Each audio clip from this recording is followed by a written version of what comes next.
جو علم دیتا کہ مولا آپ نے کیوں زحمت لی. حسین نے طلب کرنا ہو کبھی دیکھا ہے کہ جوان کا لاش ہے کوئی ضعیف اٹھائے. میں تیرے لال کا جنازہ اٹھاؤں گا. ہاں مولا آج آپ نے ان کے بیٹے کا جنازہ اٹھا لیا لیکن علی اکبر سینے پہ نظر کھائے علی اکبر رہا ہوگا آپ کو صدا دے گا یا ابا من علیکم السلام. کون ہوگا بابا جو آپ کی مدد کرے گا. کبھی لاش اکبر اٹھائیں گے کبھی زمین پر رکھیں گے کبھی بنی ہاشم کے بچوں کو کہیں گے آؤ بچوں ضعیف سے جوان کا لاشا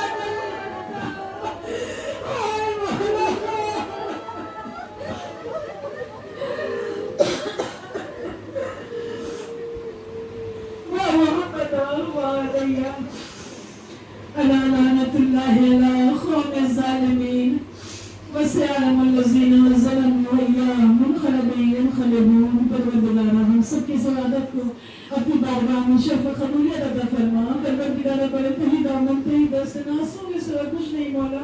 مولا ہم سب کے آنسوں کو رومال سید و حق کی زینت عطا فرما. پروردگارہ بانیان مجلس اور حاضرین مجلس کی ہر دینی دنیاوی جائز حاجتوں کو پوری کرنا. پروردگارہ ہم میں جو بیمار ہے مولا بیمار کربلا کے صدقے میں شفا کاملہ عاجلہ عطا فرما.